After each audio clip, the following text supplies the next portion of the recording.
ஓம் come கணபதே நமக. ஓம் குருவே சரணம். முயற்சி, திறமை, தன்னம்பிக்கை இவைகளுக்கு சொந்தக்காரர்களான கடகராசி நேயர்களே, உங்கள் அனைவருக்கும் என் அன்பான வணக்கத்தை தெரிவித்துக் கொள்கிறேன். எல்லாரும் எப்படி இருக்கீங்க? நல்லா இருக்கீங்களா? நீங்கள் நல்லா இருக்கீங்கன்னு சொன்னீங்கன்னா ரொம்ப சந்தோஷம், வாழ்த்துக்கள். இனிமேல் உங்கள் வாழ்நாளில் முழுக்கவே நீங்கள் நல்லா தான் இருக்க போகிறீங்க.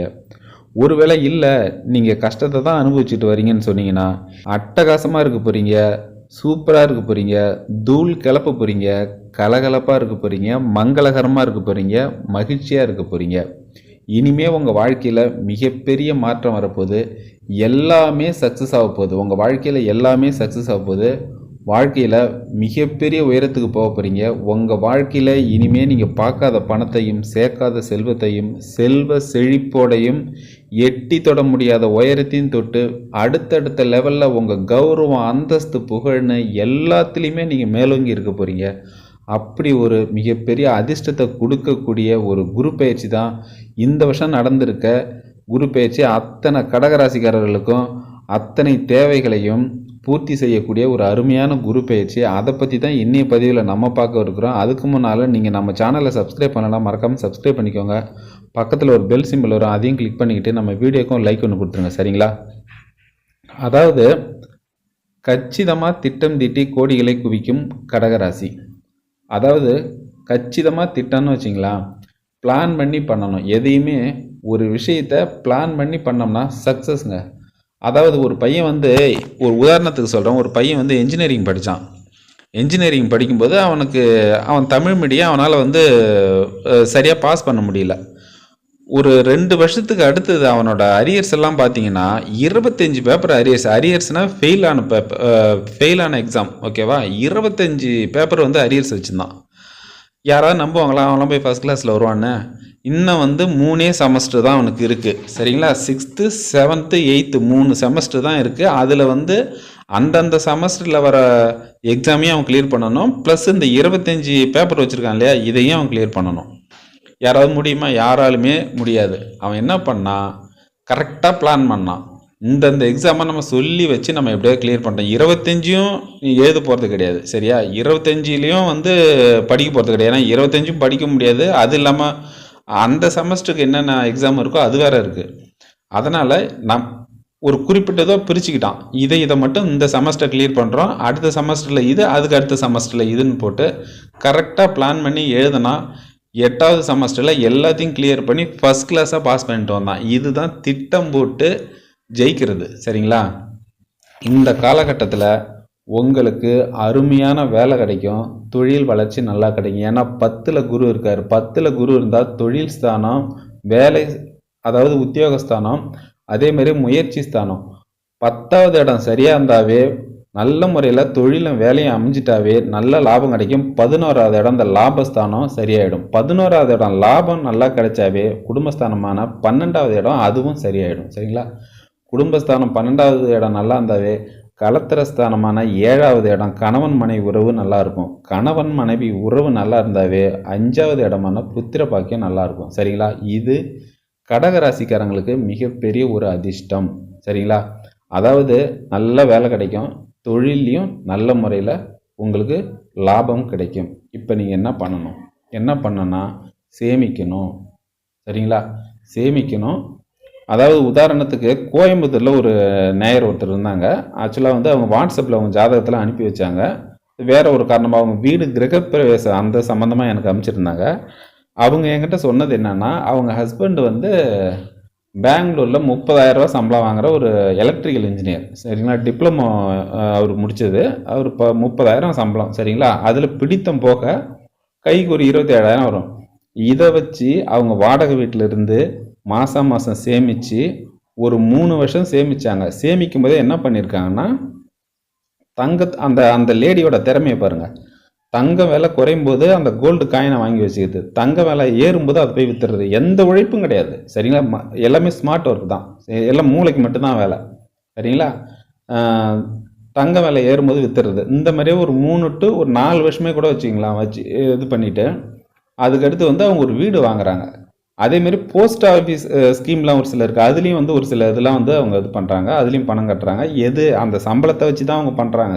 என்னென்னா சிக்கனம், அவ்வளோதான். கஞ்சித்தனம் கிடையாது, சிக்கனம். ஒரு ஒரு மாதத்தில் இந்த செலவு இவ்வளோன்னு போட்டு இதை வந்து நம்ம மிச்சப்படுத்தி அந்த பணத்தில் இந்த வேலையெல்லாம் பண்ணி ஒரு 4 வருஷம் நல்ல முறையில் அதை சேமித்து ஒரு வீடு வாங்குறாங்க. வீடுனா சொந்த இண்டிவிஜுவல் ஹவுஸ் வாங்குறாங்க. எத்தனை லட்சத்துக்கு?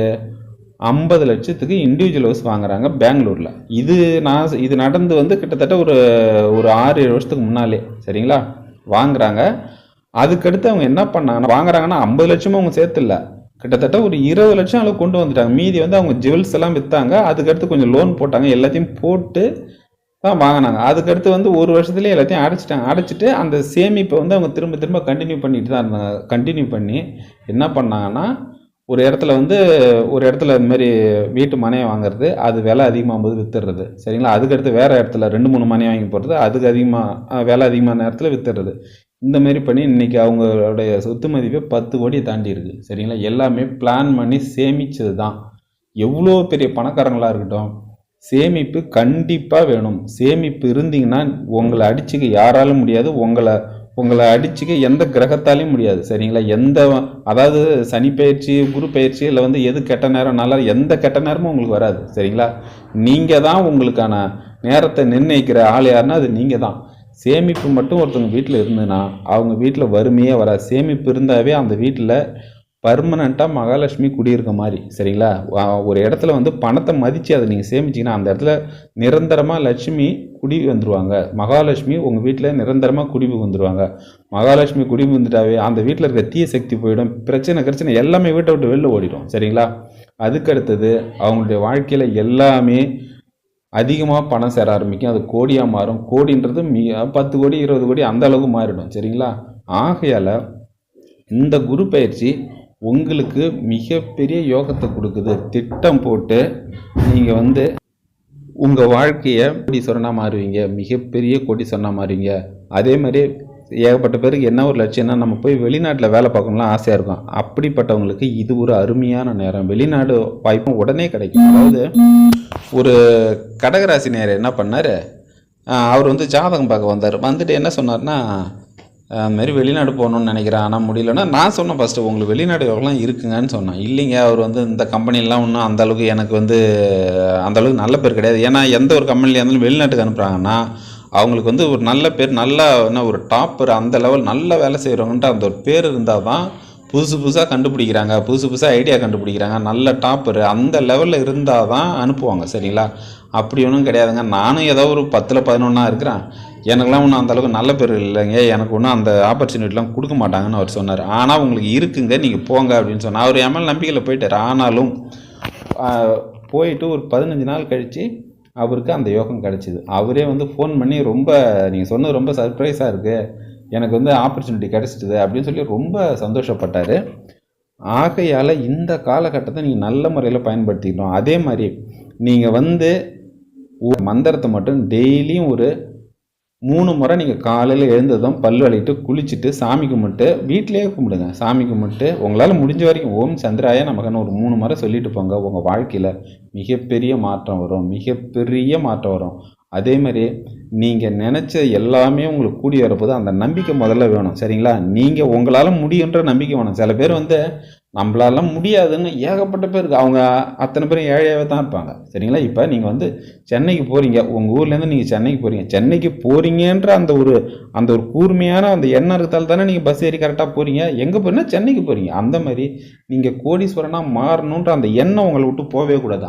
அப்படி இருந்தால் தான் அதுக்கான வேலை வந்து நடக்கும், சரிங்களா. அப்படி இன்றைக்கி நினச்சிட்டு நாளைக்கு மறந்துடக்கூடாது. உடனே நீங்கள் வந்து சேமிக்க ஆரம்பிக்கணும். சேமிச்சிங்கன்னா உங்கள் வாழ்க்கையில் என்றைக்குமே வறுமை வரவே வராது. அது உங்கள் வீட்டை விட்டு ஓடிடும், சரிங்களா. பணம் தான் உங்கள் வீட்டில் இருக்கும். அதேமாதிரி சேமிக்கலைன்னு வச்சிங்களா, கடன் தான் இருக்கும். அதேமாதிரி பணம் உங்கள் வீட்டை விட்டு ஓடிடும். இது வந்து எல்லாருக்குமே பொருந்தும். கடகராசிக்காரங்க ரொம்ப புத்திசாலிங்க, திறமைசாலிங்க, சரிங்களா. உங்கள் திறமையெல்லாம் வந்து வேறு யாருக்குமே கிடையாது. அந்த அளவுக்கு நீங்கள் திறமைசாலிங்க. நீங்கள் நினச்சிங்கன்னு வச்சிங்களா மலையை பறக்கலாம். அந்த அளவுக்கு திறமைசாலிங்க கடகராசிக்காரங்க. இந்த குரு பயிற்சியை நீங்கள் நல்ல முறையில் பயன்படுத்திட்டு வாழ்க்கையில் மிகப்பெரிய உயரத்துக்கு வரணும்னு நான் கேட்டுக்கிறேன். அதேமாதிரி இந்த விஷயத்தில் நீங்கள் கவனமாக இருக்கணும். என்னென்னா, சொந்த பந்தங்களை இந்த நேரத்தில் வந்து பகைச்சிக்க கூடாது, சரிங்களா? சொந்த பந்தம் வந்து அதாவது நம்ம கையிலே 5 விரல் வந்து ஒரே நீளமாக கிடையாது, ஒரே வடிவமாக கிடையாது. எல்லாம் நீட்டு மூட்டமாக தான் இருக்கும். அதேமாதிரி சொந்த பந்தங்கள் எல்லாமே ஒருத்தவங்க நல்லவங்களா தான் இருப்பாங்க, ஒருத்தவங்க கெட்டவங்களா தான் இருப்பாங்க. சரிங்களா? எல்லாரையும் அனுசரித்து போகணும். சொந்த பந்தத்தில் வந்து இந்த காலகட்டத்தில் நீங்கள் வந்து யாரையும் வந்து பகைச்சிக்கூடாது. எப்பயுமே சரி தான். இப்போலாம் யார் எங்கேயோ ஒரு ஃபங்க்ஷனில் பார்த்தா நல்லா இருக்கீங்களா, நல்லா இருக்கீங்க, அவ்வளோதான். இப்போலாம் என்ன காலம் மாறி போச்சு. சரிங்களா?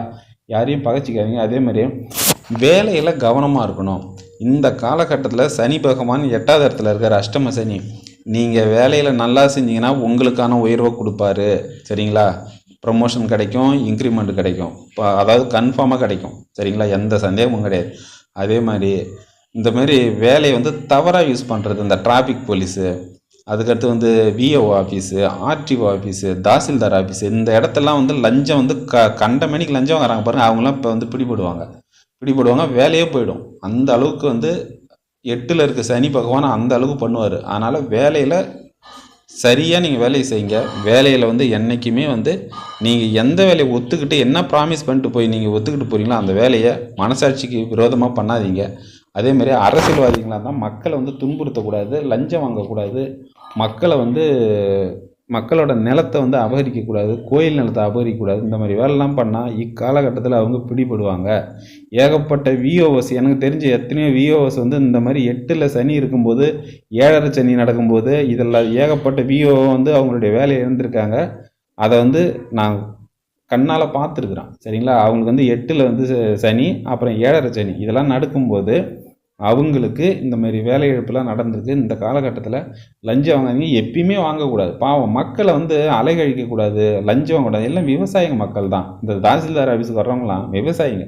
அவங்கக்கிட்ட போய் 1000 2000ன்னு போடுங்கன்னா பாவம் இல்லை.